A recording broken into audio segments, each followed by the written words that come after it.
What's up guys, it's Alicia here, and I'm back again with another video on my channel. This is part 6 of this series, so if you haven't watched parts 1, 2, 3, 4 and 5, link to the playlist is down below. Also, as normal, before we begin, I would like to say that this video is for entertainment, so if I get anything wrong, please leave a to-the-point comment below. Otherwise, let's get started. So last time we ended up the Battle of God's Arc, and it finished pretty normally, with Beerus defeating a Super Saiyan God Goku. Now to the Resurrection of F arc.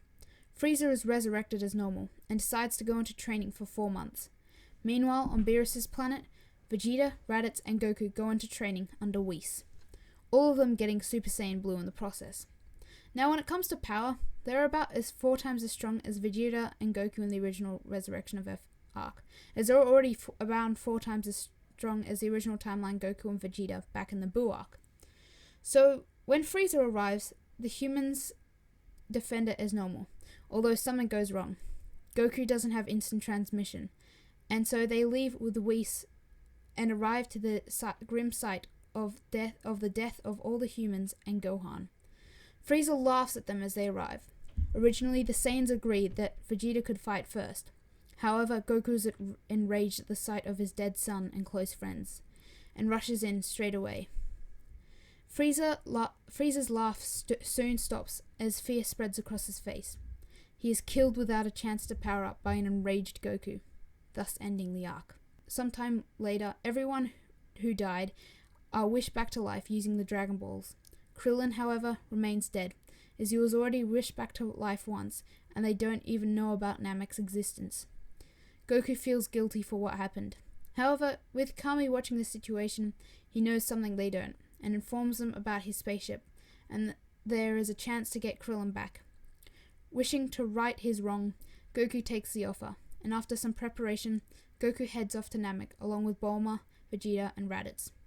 The trip goes well, with Goku befriending the Namekians there.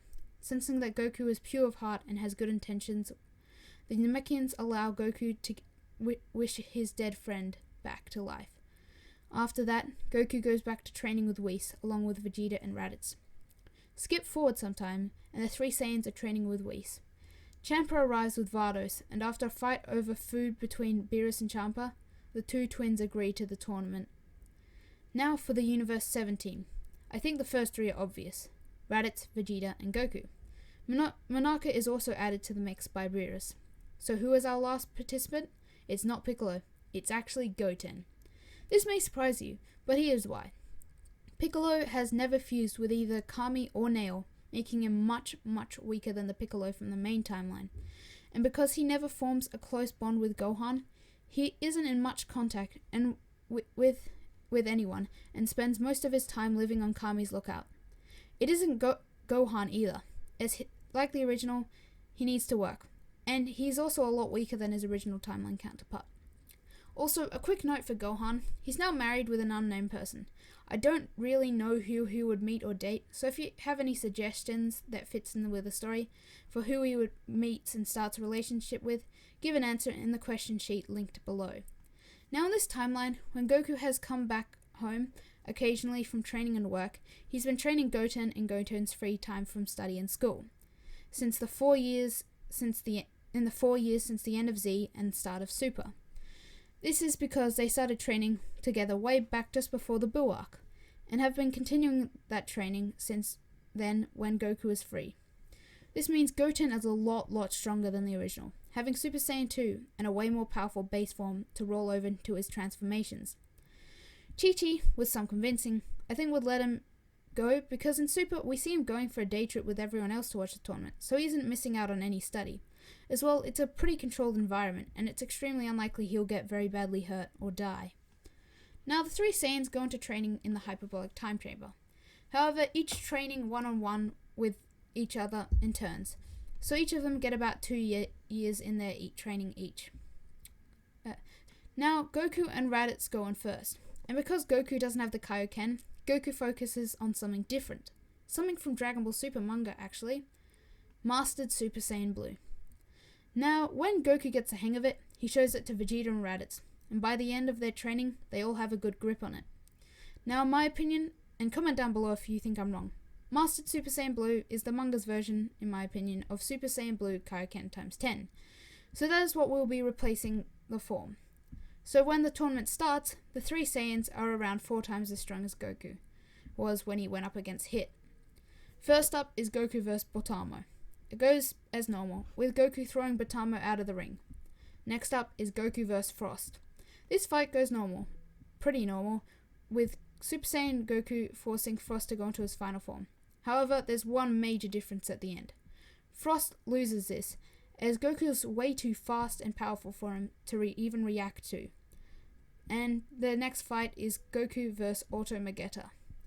The battle is quite hard for Goku, as Goku rarely insults his opponents, and Magetta is quite sturdy. With his lava, the heat rises quickly in the arena, forcing Goku to have to end the fight with a Super Saiyan God Kamehameha.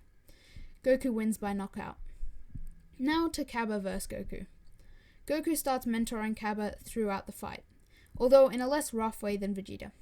Goku eventually starts insulting Cabba like he did with Oob at the end of Z. This eventually causes Cabba to go Super Saiyan. However, Goku is still 4 times stronger than Cabba and only needs Super Saiyan to knock him out of the ring. Finally, it's Goku vs Hit. Now normally Goku would win because he's actually 4 times stronger in his Mastered Super Saiyan Blue than his Super Saiyan Blue Kaioken times 10 from the original timeline.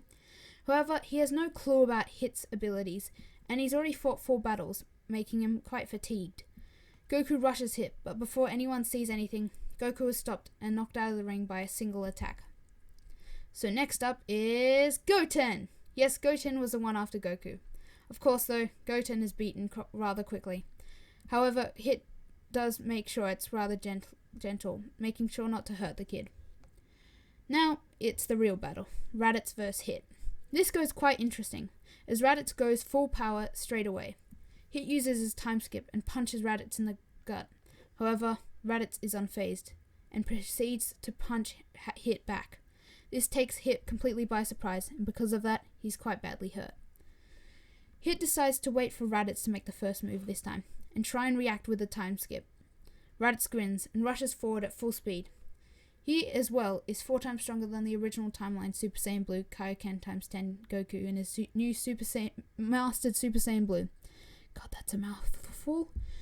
And Hit has barely any time to react before he finds himself using his time skip to dodge Raditz's attack. Raditz instantly swings around and blasts at Hit. Hit again is only just able to dodge in time using his time skip.